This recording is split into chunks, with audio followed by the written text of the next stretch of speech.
AITA for kicking my sister and her newborn out because she keeps calling my dog dirty? I, 28M, have a golden retriever named Max. He's my absolute best friend, my baby, my rock. I've had him since he was a tiny, clumsy ball of fluff, and he's been by my side through thick and thin. When I went through a terrible breakup, Max was there. When I lost my job and was spiraling into depression, Max was the only thing keeping me sane. The point is, this dog isn't just a pet to me. He's family. Now, enter my sister, Lisa, 32F. Lisa and I have always had a decent relationship. Not super close, but we got along well enough. She's never been an animal lover, but she was never outwardly hostile toward Max either. That is until she had a baby. Lisa and her boyfriend split up a few months before she gave birth, and since she didn't have anywhere to go, she asked if she could stay with me temporarily until she figured things out.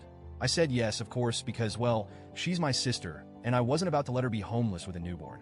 I knew it might be a bit of an adjustment since I live alone and am very used to my routines, but I figured we'd make it work. I did not expect it to turn into World War III over my dog. Lisa moved in when her baby, Sophie, was about 3 months old. The very first thing she said when she walked into my house wasn't, "Thanks for letting me stay," or even, "I really appreciate this." No. The first thing she said was, "EW, does he always sit on the couch? That's so unhygienic." I should have known right then that this was going to be a nightmare. I kind of laughed it off and told her, "Yeah, he does. He's super clean, don't worry."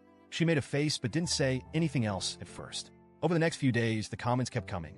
Dogs don't belong inside, especially not with a baby around. You know they carry bacteria, right? The baby's immune system is still developing. Can you at least keep him out of the living room while we're in there? I was shocked. I mean, yeah, I knew Lisa wasn't a dog person, but I didn't think she hated them. At first, I really tried to be accommodating.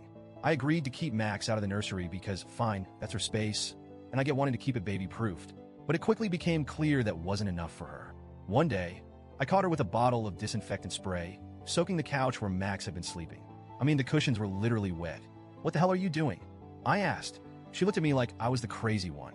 "I don't want my baby rolling around in dog germs," she said, like it was the most obvious thing in the world. I tried to explain that Max is bathed regularly, vaccinated, and probably cleaner than half the people she interacts with on a daily basis. But she wasn't having it. She kept saying things like, "It's just not safe for the baby," and "you wouldn't understand because you don't have kids." Over the next few weeks, she kept pushing the boundaries. First, she asked me to keep Max off the furniture entirely.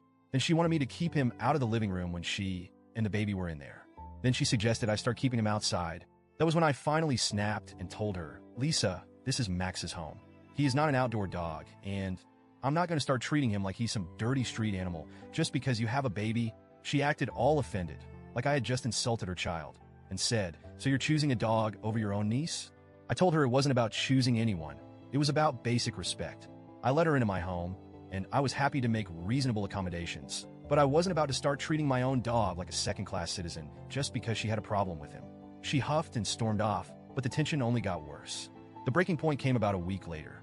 I had stepped out to grab some groceries, and when I came back, I found Lisa in the living room with Sophie on a playmat, and Max sitting a few feet away, just watching curiously. And then I saw it. Lisa kicked Max away. Not hard enough to injure him, but definitely not just a little nudge. She shoved him with her foot like he was a piece of trash that had wandered too close to her baby.